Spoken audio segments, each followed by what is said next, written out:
Fala, meu povo, sejam bem-vindos. Terceiro episódio do nosso podcast. Para mim é uma honra estar aqui com duas colegas nossas que trabalham conosco aqui no Instituto, as duas Fernandas, Fernanda Medeiros e Fernanda Ferraz. O tema de hoje foi um tema muito pedido por nossos pacientes, nossos seguidores no Instagram, que é terapia de reposição hormonal na menopausa.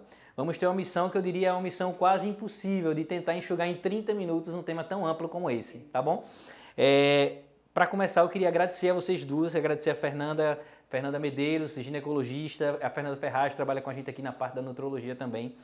E para começar, eu queria iniciar perguntando a você, Fernanda. Muita gente acha que todos aqueles sintomas que a gente supõe que sejam sintomas do climatério, muita gente delega isso como sendo menopausa, mas a gente precisa entender que são conceitos diferentes. Poderia falar um pouquinho disso pra gente? Claro, primeiramente é um prazer enorme estar aqui com vocês, né? Contribuindo aí principalmente para trazer informação de qualidade para nossas pacientes e para a comunidade como um todo. Então vamos lá, a gente precisa conceituar qual é a grande diferença entre climatério e menopausa. Menopausa significa a última menstruação. Ela representa o fim da vida reprodutiva da mulher e, na verdade, é um diagnóstico retrospectivo. A gente vai fechar esse diagnóstico de menopausa naquela mulher que ficou 12 meses sem sangrar. Então, a partir do momento que durante 12 meses ela não menstrua mais, estabelece o fim da função ovariana e a gente diz que ali aconteceu a menopausa. Climatério consiste em todo esse período. A pré-menopausa, o período que antecede esse marco da menopausa, a perimenopausa e a pós-menopausa. Então é como se a menopausa fosse um marco, um evento, e o climatério seria todo esse período que está em torno desse evento central. Perfeito. Eu acho que, não sei se você concorda, você na sua vivência aí prática, né, da ginecologia, é muito comum às vezes se generalizar, né? As pessoas sentem sintomas sugestivos do climatério e dizer eu estou na menopausa. A gente precisa entender, você pode estar na menopausa, mas se você olhar lá para trás, sua última menstruação ter sido há 12 meses. Exatamente. Aí a gente pode falar. E agora, Bruno, nesse momento que a gente está vivendo de calor intenso, aí pronto. Porque todo mundo que sente calor, é o calor da menopausa. Tudo é fogacho, né? Tudo é fogacho. Aproveitando isso, Fernanda Ferraz, né? As Fernandas, né? Agora falando um pouquinho com Fernanda Ferraz. O time de Fernanda. Exato. Aproveitando isso que Medeiros falou, eu queria saber justamente sobre você sobre isso, sobre a sintomatologia, né, desse período do climatério e da menopausa, que é um momento de tantas mudanças para as mulheres. Eu queria que tu falasse um pouquinho, de uma forma geral, os principais sintomas, até para aquelas colegas que estão em casa agora, que podem dizer, isso aí eu nem sabia que tinha relação com a menopausa. Eu queria que tu falasse um pouquinho sobre isso. Tá bom. Em primeiro lugar, boa noite, um prazer muito grande estar aqui com vocês. Como a nossa colega falou muito bem, né, nós estamos aí no período do verão e isso casa justamente com um dos principais sintomas do climatério, né, começa aí meses antes da menopausa, que são os sintomas que nós chamamos de vasomotores e o público chama de fogachos, né, que é aquela sensação de calor que começa normalmente ali ao nível da cintura, vai subindo, dura poucos minutos e normalmente a mulher não entende porque está sentindo aquilo, porque muitas vezes ainda menstrua, né? Ainda menstrua. Fora isso, nós temos os sintomas da parte urinária, então a mulher começa a sentir que a vagina fica mais ressecada, durante o ato sexual muitas vezes começa a referir dor por conta disso.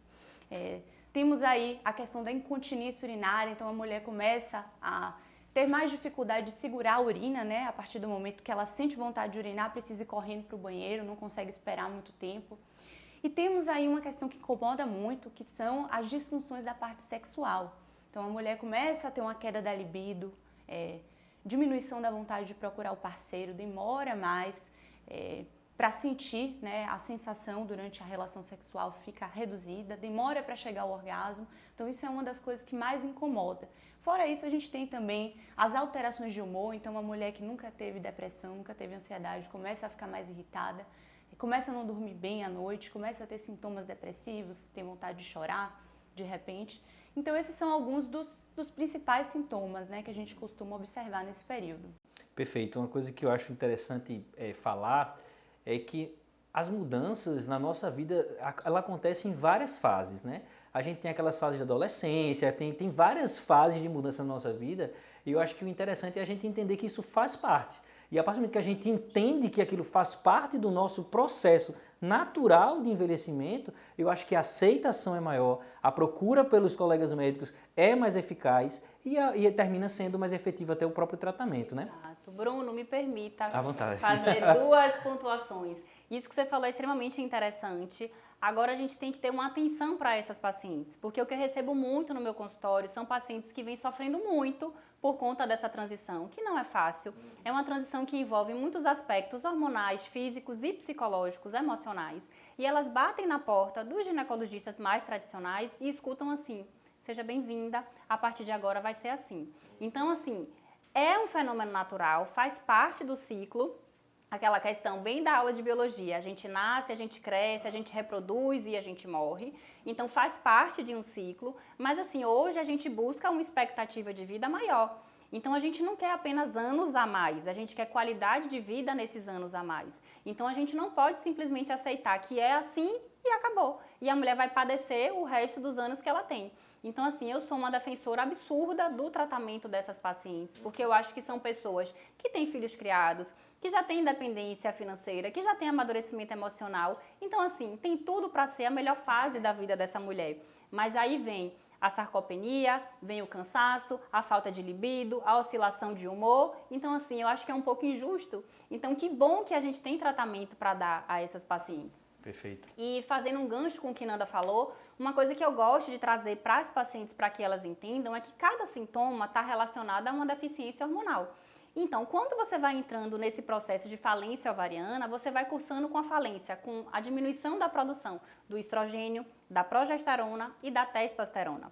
Os primeiros hormônios que começam a diminuir são a testosterona e a progesterona. E, por fim, o estrogênio. Então, a reposição ela vai ser feita mais ou menos nessa mesma ordem.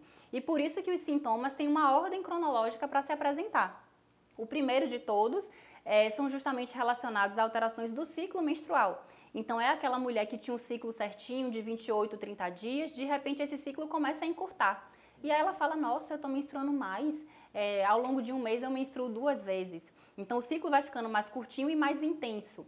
Depois disso, o ciclo começa a falhar, vêm as oscilações do humor e, por fim, os últimos sintomas são os relacionados ao estrogênio, que são as ondas de calor, o ressecamento vaginal, a disfunção sexual. Então, é importante que ela tenha clareza para que ela entenda o que está acontecendo. E é muito comum elas procurarem um psiquiatra nesse momento de vida, porque aí acham que não, eu estou fazendo um quadro de depressão, de ansiedade, e começa com antidepressivos sem fazer a reposição hormonal. E é por isso que é super importante que esse diálogo, ele saia, não fique concentrado no consultório da ginecologia, porque qualquer que seja a especialidade, nós todos vamos atender pacientes que estão em síndrome climatérica, que estão aí na pré-menopausa, né? Então nós precisamos saber identificar e saber orientar corretamente esses pacientes.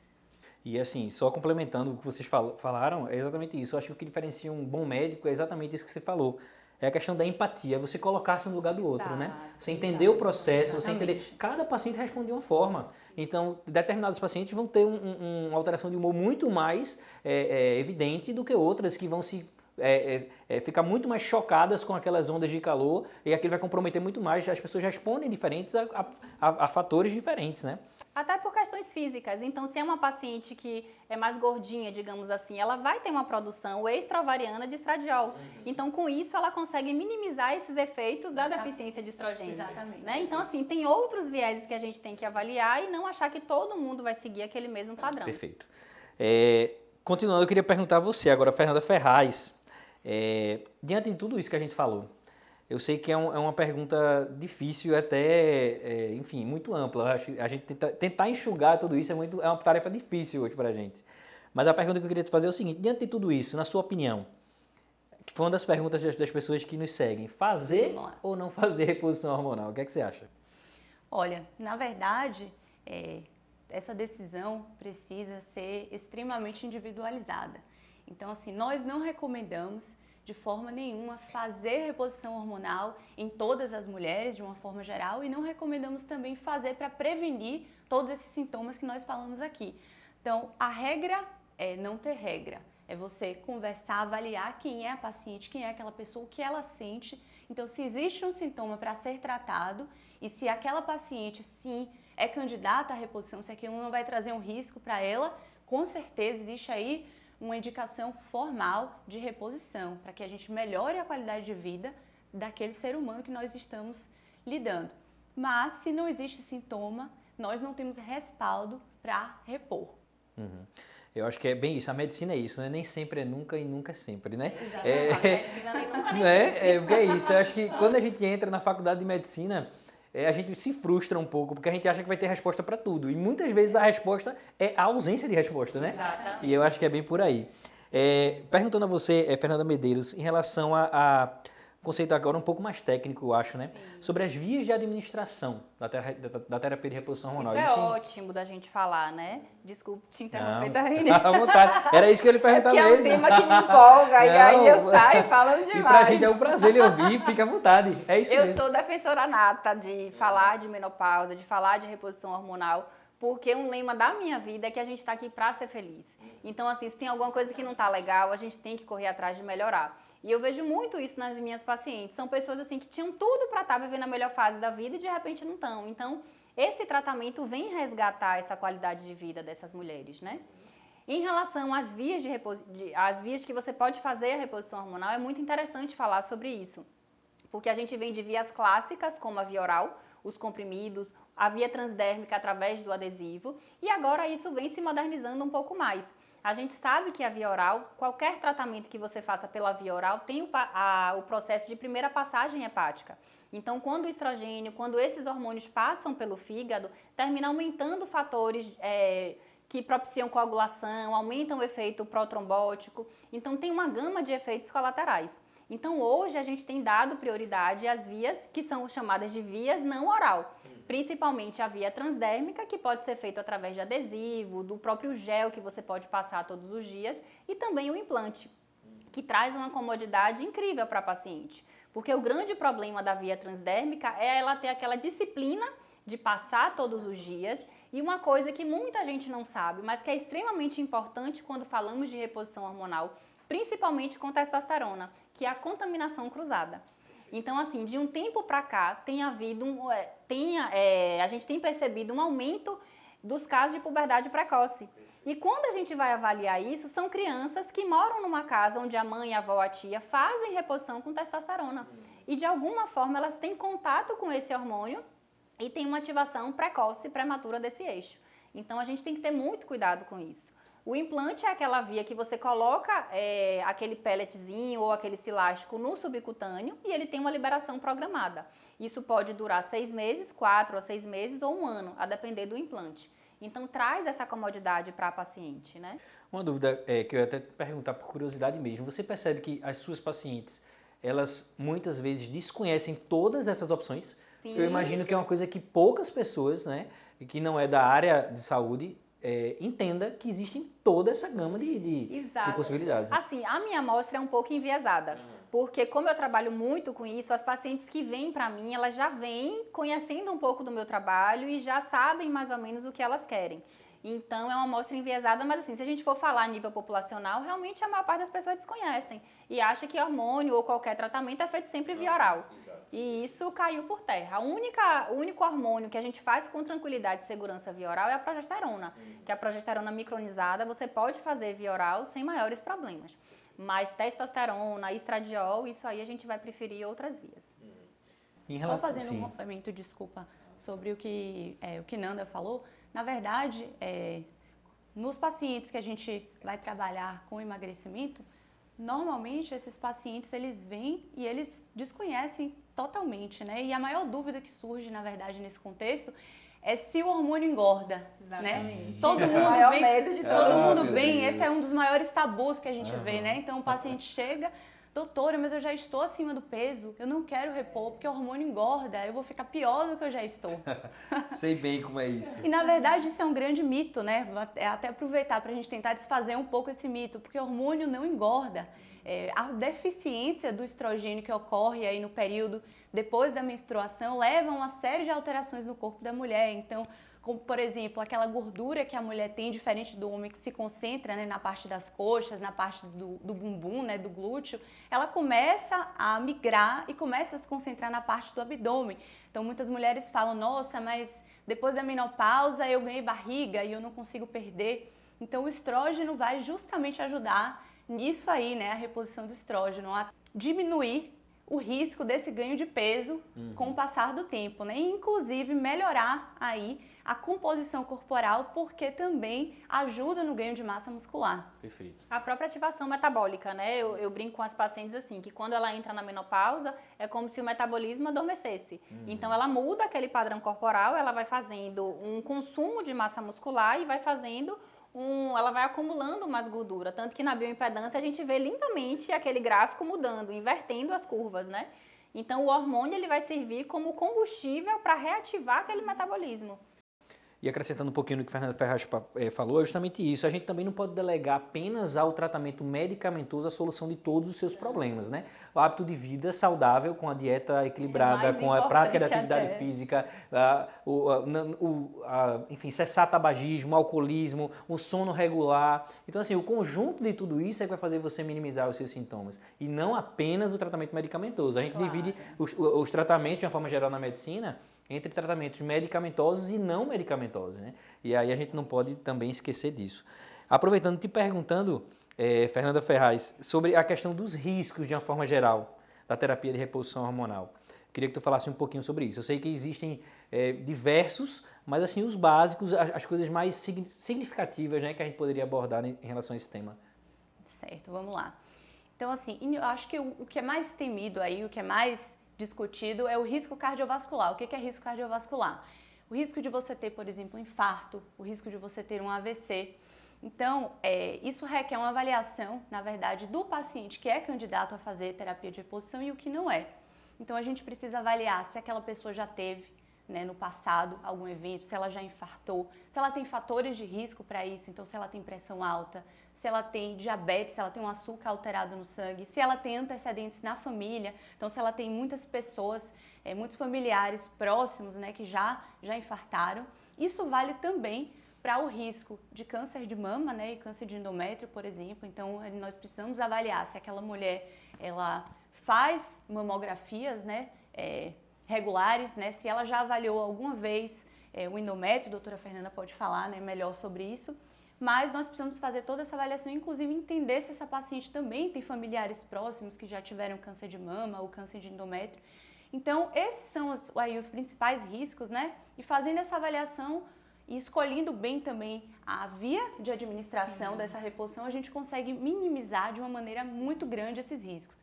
E, principalmente nos últimos anos, aí nós estamos tendo um conhecimento cada vez maior de que a reposição, quando ela é feita na janela de oportunidade, ou seja, no período ideal, ela inclusive reduz o risco cardiovascular. Ela vai reduzir o risco dessa mulher infartar, dessa mulher ter um AVC, dessa mulher ter uma osteoporose, por exemplo. Mas isso precisa ser feito com a seleção da paciente que é candidata a fazer reposição.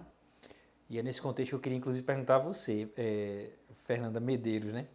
Em relação ao câncer de mama, porque assim, vocês que estão assistindo, vocês não têm ideia da quantidade de perguntas que a gente recebeu e a gente tentou enxugar naquelas mais prevalentes, e essa foi uma das perguntas mais feitas, que é exatamente isso. Terapia de reposição hormonal causa câncer de mama? Essa pergunta veio muitas vezes, eu queria saber de você. Então, acho extremamente interessante a gente falar sobre isso e acho mais interessante como você começou respondendo, que é a questão do risco cardiovascular. É interessante que as pacientes vêm com o medo apenas do câncer, mas a população, digamos assim, né, o mundo médico, questiona muito a questão do efeito cardiovascular. Sim. De onde veio tudo isso? Ali mais ou menos antes de 2002, que foi quando foi lançado o WHI, que foi o grande estudo mundial, né, que falou e avaliou a questão da reposição hormonal, a reposição hormonal era recomendada mundialmente. Então, entrou na menopausa, a mulher estava na menopausa e se fazia reposição hormonal. E não se falava mais nisso. Até que em 2002 veio o WHI, que foi esse grande estudo, e mostrou um possível aumento do risco cardiovascular em pacientes que eram submetidas à reposição hormonal.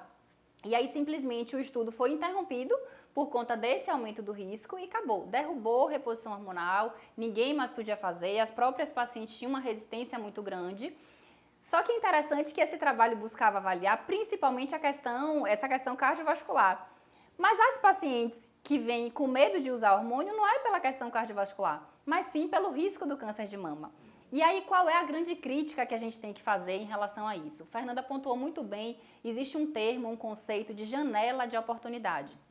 Entenda que a mulher, ao longo de toda a vida, ela tem uma proteção cardiovascular maior do que o homem por conta do seu nível mais elevado de estrogênio. A partir do momento que ela entra na menopausa e tem uma queda desses níveis de estrogênio, ela fica mais susceptível a eventos cardiovasculares, a formação de placas de ateroma, infarto, AVC, enfim, qualquer um desses eventos. E isso é uma coisa progressiva. Então, se é uma paciente que tem, por exemplo, mais de 10 anos de menopausa, pense que esse estrago vascular vem sendo feito ao longo desses 10 anos. Se após esses 10 anos eu pego uma artéria, uma coronária totalmente calcificada e eu jogo o hormônio, é a mesma coisa de eu pegar uma fogueira e jogar 1 litro de álcool. Aquilo vai explodir. Exatamente. E aquela artéria não vai dar conta daquilo que eu estou fazendo.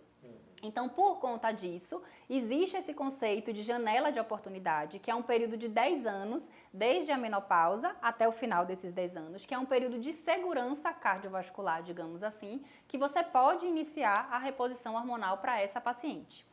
Agora, a sua pergunta foi em relação ao câncer, desculpe. Sim, não, mas... E aí, o que é mais interessante? Esse trabalho mostrou um aumento do risco cardiovascular, mas por quê? A maior parte das pacientes que foram submetidas à reposição eram pacientes acima de 60, 70 anos, que já tinham mais de 10 anos de menopausa. Então, assim, tem muitas críticas que a gente precisa fazer a isso. Mas esse mesmo trabalho mostrou que pacientes que faziam reposição hormonal apenas com estrogênio não tinham aumento do risco do câncer de mama. Agora, pacientes que usavam estrogênio e um progestágeno, que naquela época era medroxiprogesterona, que a gente não usa hoje em pacientes para reposição hormonal, essas cursavam com um aumento do risco do câncer de mama. Mas pacientes que usavam estrogênio, a estrogenoterapia, a reposição de estrogênio isoladamente, elas não tinham aumento do risco. O que a gente sabe é que o estrogênio vai aumentar a densidade mamária. E às vezes, por esse aumento da densidade, ela tem uma capacidade até maior, digamos assim, de poder desenvolver um câncer, alguma coisa assim. Mas parece que o efeito do estrogênio é muito o contrário disso aí. Ele induz a apoptose, que é a destruição celular. Então, ele permite como se fosse assim, uma autolimpeza desse tecido, dessas células mamárias, e talvez ele tivesse um papel muito mais protetor do que como um indutor do câncer. E já tem trabalhos recentes mostrando o papel da testosterona. Pacientes que no período adequado elas fazem a reposição do androgênio, da testosterona junto com o estrogênio, elas cursam com o menor risco do câncer de mama. Então isso a gente precisa divulgar, porque a paciente vem muito com esse medo, existe esse mito em relação ao câncer de mama e isso saiu de um trabalho que na verdade não era nem sobre isso que se falava, era sobre a questão cardiovascular. Então, para você ver como tanta bagunça tem nesse meio, né? E eu acho que é muito isso. Na medicina acontece muito isso, né? Os artigos, os trabalhos publicados, eles precisam ter um olhar crítico, né? Sim. Muitas vezes eu acho que a própria graduação médica peca nisso. Sim. Em algumas escolas médicas, né? Pecam na análise crítica do médico diante de alguns trabalhos, né? Nem sempre o que está escrito e foi de fato publicado precisa ser levado em consideração desde que não tenha tido uma metodologia adequada de trabalho, né? Uma seleção adequada da população. Uma amostra significativa. E me permita fazer uma pontuação tanto quanto polêmica, a gente não vai continuar nessa polêmica, mas assim, eu sou uma pessoa muito verdadeira, eu não consigo passar sem falar isso. Infelizmente, a gente vive uma medicina onde os estudos são principalmente patrocinados pela indústria farmacêutica. Perfeito. E qualquer coisa que seja feita nessa vida, o dinheiro infelizmente manda. Então a gente precisa ter um olhar crítico também nesse sentido. E aí eu te pergunto, um trabalho que é patrocinado por essa indústria farmacêutica, será que essa indústria tem interesse em curar? Ou que vai manter a sustentabilidade dessa empresa, dessa indústria, é a manutenção da doença. Exatamente. Então, será que estamos buscando o tratamento, a cura dessas pessoas ou a manutenção da doença? Só para ficar na cabeça. Essa análise aí, exatamente, perfeito, sensacional. Isso é uma reflexão que a gente não tem resposta, mas que precisa estar sempre que parando. Vale a pena a gente estar puxando isso aí para que as pessoas, né? Exatamente. Queria fazer outra pergunta para você, que é uma das coisas também que se pergunta muito, eu percebo que é um temor muito grande, não sei se você percebe isso no seu consultório, que é em relação ao timbre da voz. Sim. Eu acho que é muito comum muitas colegas perguntam, não, mas se eu usar, eu vou ficar com a voz grossa, né? Que na verdade na medicina a gente chama de voz grave, né? Mas se eu vou ficar com a voz grossa, eu queria que você falasse um pouquinho a respeito disso. Engraçado você falar sobre isso, que há pouco, tem uns 15 dias, que tem uma paciente minha que eu passei para ela a reposição da testosterona e ela foi super empolgada. 2 dias depois ela me manda uma mensagem: doutora, é o seguinte, meu marido disse que isso é uma loucura, que eu vou ficar cheio de pelo, cheio de espinha, que eu vou falar grosso, que isso não vai dar certo. Então, o que é que a gente precisa entender? Quando a gente fala de reposição, a gente está falando em repor o que está faltando e para se colocar aquilo em níveis normais. Quando você tem esses efeitos adversos, o engrossamento da voz, excesso de pelos, excesso de espinha, aumento de clitóris, a gente está falando de níveis suprafisiológicos. E não é isso que a gente busca com a reposição hormonal. Por que tem esse medo? Por que existe essa questão desse mito? Porque a gente sabe que muitas mulheres fazem uso, às vezes até esportivo, enfim, ou porque quer mesmo, mas de testosterona, de androgênios em níveis suprafisiológicos. E tudo tem seu preço. Então, se é feito dessa forma, a conta vai chegar. E os efeitos colaterais vão aparecer. Mas se você faz uma reposição orientada, ajustada para a sua necessidade, dificilmente isso vai ocorrer. Eu sempre falo, nem nunca, nem sempre. Perfeito. Também Exatamente. tem a questão da sensibilidade individual de cada pessoa. Tem uma paciente que é mais sensível, tem outra que não é. Sim. Mas, como regra geral, isso não costuma acontecer. E nós não podemos esquecer que a testosterona ela tem um papel na mulher muito amplo, né? Não só com relação à parte sexual, né? Com relação à formação de massa muscular, com relação à regulação do humor. Então, se está faltando, não é, doutora? A gente Se precisa está faltando, a gente precisa repor. organizar isso, com certeza. Exatamente.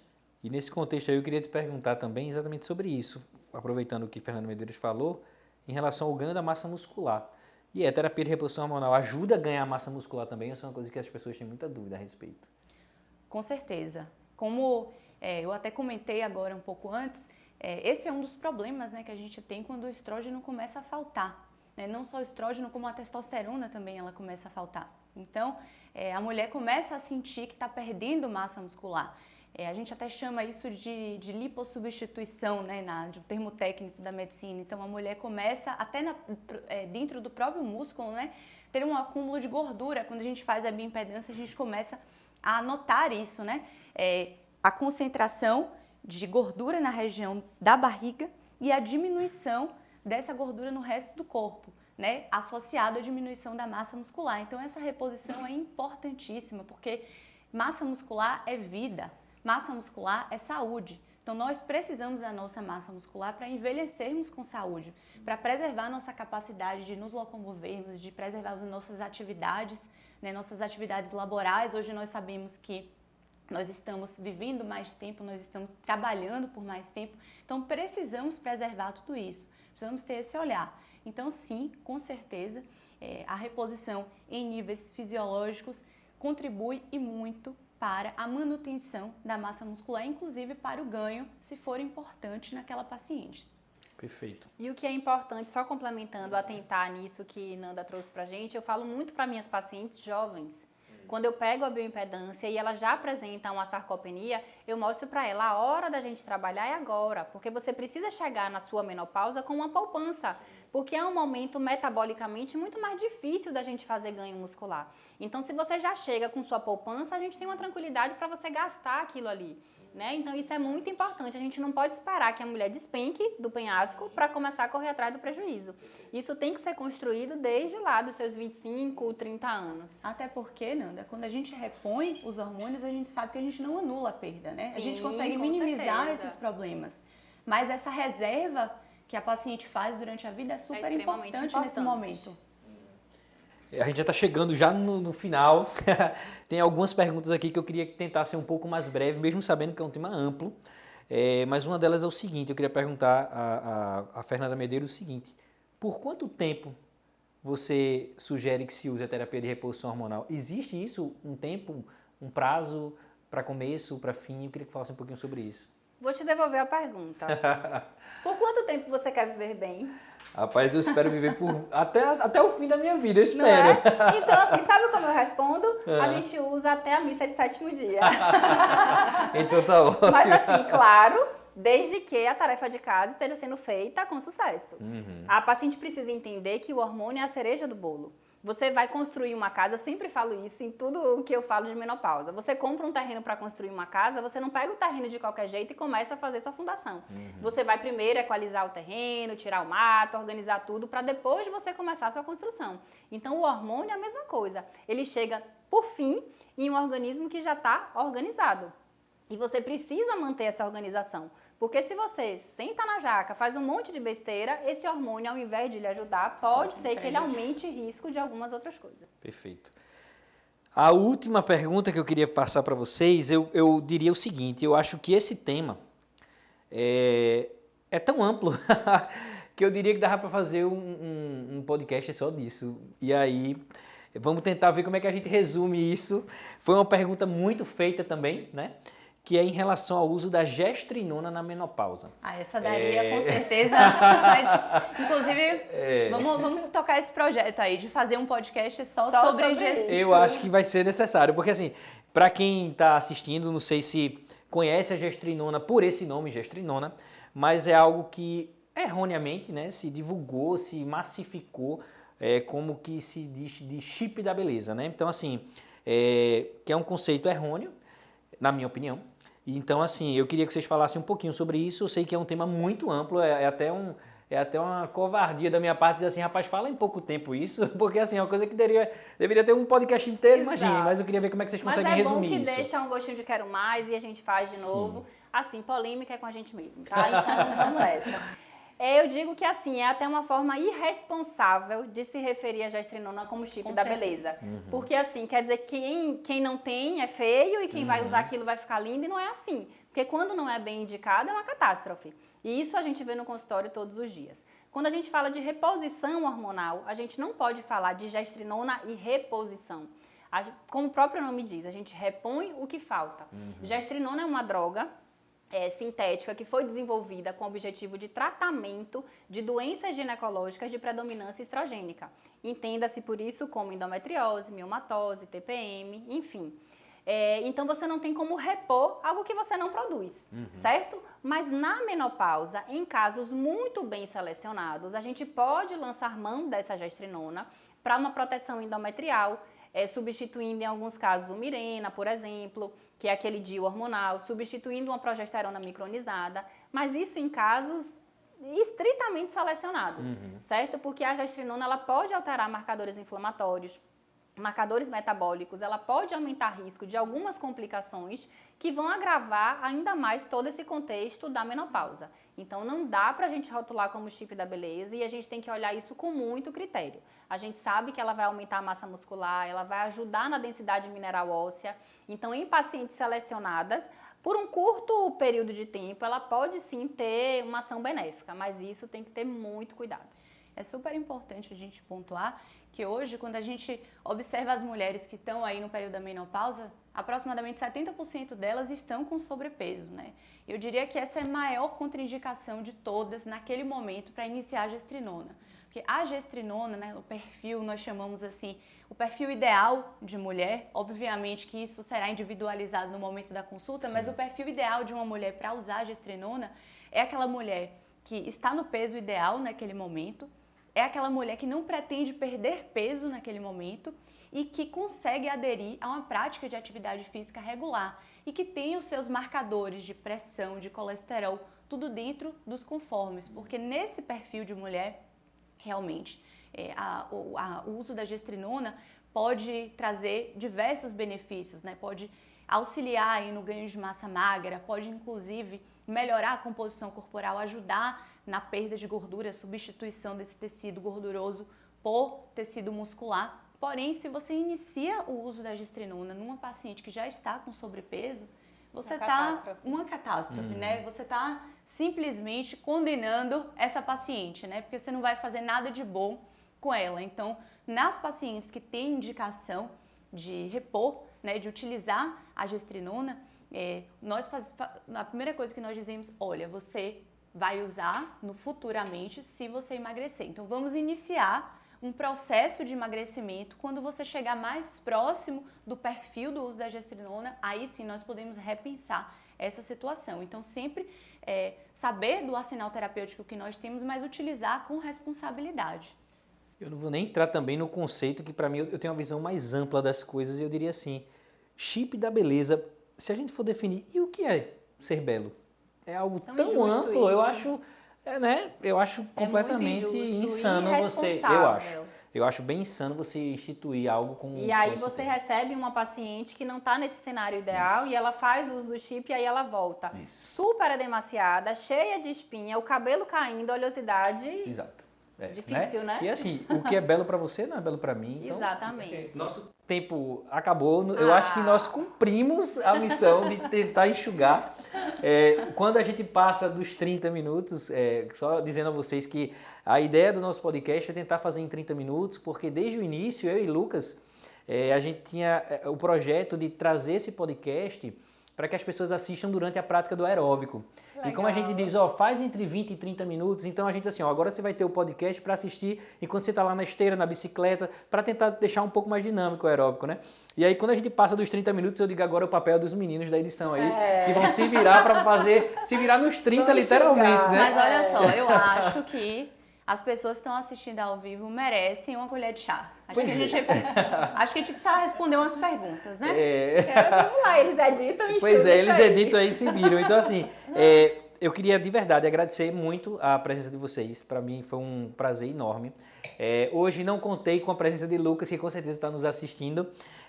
Queria agradecer por vocês terem aceitado o nosso convite. Espero que outras oportunidades dessas existam. Como a gente sugeriu aqui, um próximo tópico, por exemplo, da gestrinona. Sim. Outros temas irão existir, com certeza. E eu espero poder contar com a presença de vocês novamente. Um prazer enorme. Fico super lisonjeada com o convite. Estou aqui às ordens e à disposição. Quando quiserem. Fernandinha, tem algo para falar? Eu sempre digo que é um grande prazer. Poucas pessoas têm a sorte de trabalhar com o que ama, né? Então, é um grande prazer para mim falar sobre esse assunto, falar sobre tudo que está relacionado ao emagrecimento, tudo que está relacionado à longevidade, à qualidade de vida. Então, é um imenso prazer estar aqui e espero que hajam próximas vezes. Estou aqui disponível sempre que vocês precisarem. Sem dúvida existirá. A dupla das Fernandas. Eu queria mais uma vez agradecer, espero que vocês tenham gostado desse podcast. Outros temas virão. Como vocês já sabem, as pessoas vão ter sempre a oportunidade de assistir a gravação no Instagram, ao vivo, sem corte, sem edição. Mas, depois de tudo isso, vocês agora já estão assistindo aí no YouTube ou ouvindo a gente no Spotify. Espero que vocês tenham gostado e até a próxima. Foi um prazer.